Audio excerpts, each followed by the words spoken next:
In this example, I need to write the equation in slope-intercept form of the line that is parallel to y equals negative 3x plus 1, and the line passes through the point negative 1, negative 7.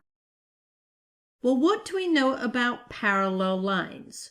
Remember, for parallel lines, their slopes are equal. Now, this problem I'm going to solve two different ways. The first method, I'm just going to use the slope-intercept form of the line given here. The second method, I'm going to use the point-slope form of the line given here.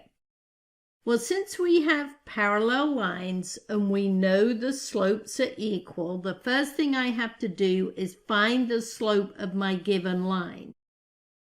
Now, is this equation given in slope-intercept form? Yes, so remember the slope is the coefficient of the x term. So the slope of my given line, I'm going to call m sub 1, is negative 3. And since the lines are parallel, their slopes are equal, so the slope of the line I'm looking for equals the slope of the line I was given, and both of those slopes equal negative 3. So using the slope-intercept form of the line, I'm going to use m is negative 3, and for the point negative 1, negative 7, when I plug these coordinates into my equation, negative 1 will be the x value, negative 7 will be the y value. The first thing I do is plug m into this equation. I get y equals m, which is negative 3 times x plus b. So the only thing left to do is find b, and to do that, I use these values. So y is negative 7. So I have negative 7 equals negative 3 times x, which is negative 1, plus b. Negative 7 equals negative 3 times negative 1 is positive 3 plus b.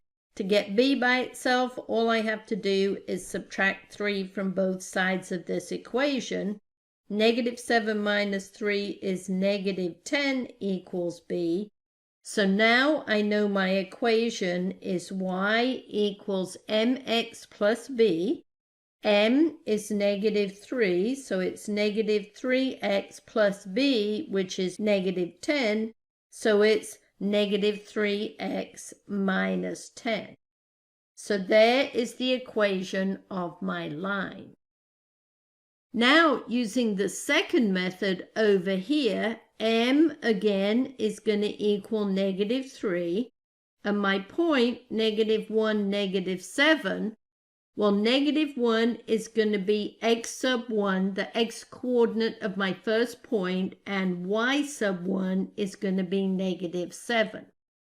So plugging these values into my equation, I get y minus y1, which is negative 7, equals m, negative 3, times the quantity x minus x sub 1. What's x sub 1? It is a negative 1.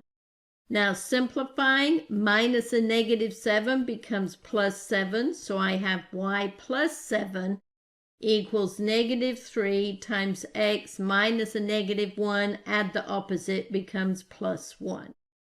So distributing in the negative 3, I get y plus 7 equals negative 3 times x is negative 3x, negative 3 times 1 is negative 3. Now to solve for y, just subtract 7 from both sides of this equation, and I get y equals negative 3x, negative 3 added to negative 7 is negative 10. Did I get the same answer using the second method as the first method? Yes, it doesn't matter which method you use, both are equally correct and will give you the correct answer.